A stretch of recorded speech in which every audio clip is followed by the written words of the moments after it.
Welcome to PL Together. This is another Lounge Talk.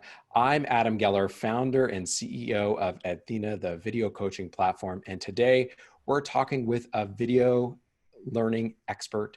It's Laura Baecher. She is a professor at Hunter College in New York City and also the author of a book about using video within teacher learning. Laura, thanks so much for joining us to continue the conversation. Thank you. So I want to move forward in your book, and you talk about the idea of deepening teacher professional vision. And, I'm curious, of course, to get the high level on, what is professional vision? What do you mean by that? But, I'm a sucker for silly puns. Like, if we're talking about vision here, do teachers need a new prescription given all this distance learning and distance teaching that we're adapting to? Well, the term professional vision comes from wonderful research by Sharon and Van Ness, and they've written a lot on video, especially in the context of math education. And the idea is really that if I am looking at teaching in my classroom and you're looking at teaching your classroom, and I've got many, many, many classrooms down the hallways or now the byways of the internet happening all at the same time. And as a school leader, there's certain practices I really want everyone to embrace in my community. The only way for me to do that is to help all the educators kind of create a situation where they can come together and begin to see more similarly to each other. So if I do that only through talk, if I just talk about, let's say, inclusive practices in a classroom, I can read about it, I can give my teachers articles about it, but what does it really look like? I want to see it. And video is very powerful for supporting and creating that shared idea about practice. And it could be something that is more of an ethos or a value like inclusivity, or it could be something that's much more specific. Let's say there's a new literacy program that's being introduced into the building, and I really want to have certain practices enacted across the curriculum. So one of the things that I find interesting is that even though video has been and is so readily available, it's very seldom used or not used enough in professional development experiences for teachers. So they do hear a lot of talk, they got a lot of handouts, they got a lot of readings, but they don't get to actually see each other's classrooms and how we're all working towards, in very different ways, maybe at different subject areas and grade levels and personal styles, but often towards the same ends. So once I can create that shared vision that I'm seeing, it's not that I'm paper copying you. I'm not carbon copying other people. It's more of that I see some of these practices through the same terminology, the same understandings as colleagues. And in terms of moving online, we were talking before about how a lot of the practices that we value or embrace in face-to-face classrooms are the same ones that we're embracing online. So if we want to make sure that we have inclusivity, what does inclusivity look like in the online classroom? What happens when a lot of the students don't turn their cameras on? Does that mean they are self-excluding? How do I draw them in? Do I need to have their camera on? Is it intrusive to do that? So I can start to foster some new kind of conversations as we rejoin each other and discuss some of the ways, the practices that we value can look once we're moved online. You kind of created two categories there of defining that professional vision. One was, I think, the ones that we often think about, which is what does the instruction look like? Do we have that shared understanding? But there's that other category, which I feel like even brings it into starker contrast that maybe it's still the same things, which is the values and the ethos. Like you said, inclusivity. If we wanted inclusivity to be a priority before, we probably still want that now. We just need to develop new understanding of what does that look like in this current context.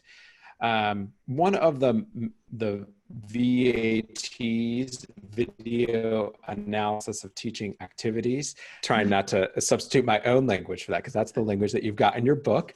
So one of the VATs you suggest is the idea of lesson study. And so I think folks are familiar potentially with the lesson study model as an idea, but what does that mean suddenly when you introduce video into the idea, just really briefly, of lesson study, it's of course comes from Japan, and it was used a lot in math classrooms. The idea is that we're teaching the same lesson, but to our own separate classes, and we co-plan, and we sit together, we talk about what we're going to do in that lesson. We create a plan that's the same, basically, for both of our classes. We go off and teach it, and we come back and share how it went, and we might refine that lesson and keep it, for next year. The process of the teacher to teacher talking through the planning is really powerful for that. And adding video is a really useful element, because it's often very hard. Let's say you and I co-plan that lesson, for me to actually be free at the same time that you're actually teaching it and go and watch it and be released from my classroom, almost impossible. So I never really get to see you do that lesson. So with video, we could both record it, and then we could come together and look at some of the aspects of the lesson. And we're generally amazed at how different they are, even though we taught this from the same lesson plan, because there's that group dynamic, there's us, who we are, we teach who we are, we bring ourselves into the situation. And we get nuances that we didn't even realize we did, and we can learn from each other. Because we have that common base of the same plan, it's really easy then to just look at instructional techniques. And linking that to what we were just talking about in terms of shared vision. When I co-plan with another teacher, that is a real coming up against that boundary of our different professional visions. And that's why there's a lot of conflict often in co-planning, because we've never had a chance to really unpack those. But as we co-plan next to each other, we sense what each other values, what are priorities, what are our styles. And so with the virtual situation, it could be done exactly in the same way. You and I are both going to teach maybe some kind of intro to paragraph writing. We brainstorm, we say we hate the hamburger, we're not doing the hamburger, we're going to do a different technique to teach paragraph structure. You try it, and let's video it.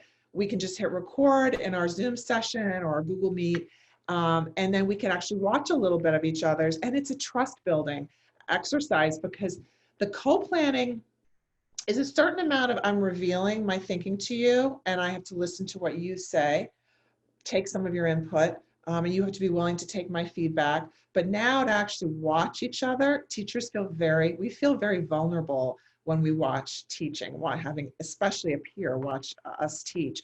But we're in it together, and we can choose what parts we want to share. So we might decide, hey, let's just share a part that we didn't think went so well. Let's watch each other's, and maybe we'll feel really uplifted afterwards, because we'll realize there were a lot of things that were very effective that were going on. So it's a very tangible teacher to teacher, teacher-driven type of activity, where you could easily bring that into distance learning, and obviously the video adds a lot of richness to it. In some ways, that tension that you're describing that existed before, it kind of, maybe someone walks in the room wanting to, in some ways, defend or justify the way they have done it before. And maybe there's a new opportunity now that the context has changed. The educators in the room can all just say, hey, we're going to try this for the first time. Hey, we're going to lead a, group discussion in this way for the first time. We're going, whatever it might be. There's a lot of first times here where really this idea of co-planning, yes, it could be driving the lesson study, but it could also just be like, wow, there's a lot of big problems to solve. Let's just work on them together. And it gives teachers a structure for doing that. Absolutely. And if I could just add on in terms of the English as a second language, or English as a new language teacher, who's often in a co-teaching situation, and there can be a lot of stress in that relationship, because the classroom teacher may be very focused on the content that they want to have, brought out, and may feel that, that the ESL or the ENL teacher is there just to kind of serve just the ESL students, et cetera. And there's a case recently because I work with English as a second language teachers, where, because as you said, everything's been shifted. So where the dynamic before was, well, I'm the social studies teacher and you're the ESL teacher, so therefore you have to kind of listen to what I have to say. Or I've been teaching 20 years, you've only been teaching 5 years. So we have a lot of those kind of dynamics in schools. Well, the teacher who was only teaching 5 years is like an expert on Google Classroom, can run circles around Google Classroom, knows millions of apps and techniques. So now the social studies teacher is like, oh, so the playing field now has shifted. And that social studies teacher is like, okay, I'll let you teach, I'll let you lead teach this, which they wouldn't have normally done in the face-to-face classroom. And they're actually really eager to learn from this ESL teacher. So it's really interesting how this is obviously extremely disruptive and very challenging for all of us moving to distance teaching. And yet it can create some new opportunities for those kind of lesson study or lesson planning interactions. Well, Laura, we will talk more about ESL teachers in just a moment, but we're going to take a break here. If you're listening to this or watching it somewhere on the internet and you want to hear and watch more, then head to pltogether.org. We've got the rest of our conversation with Laura, as well as conversations with other education experts. Laura, thanks so much for joining us, and we'll be back in just a moment. All right.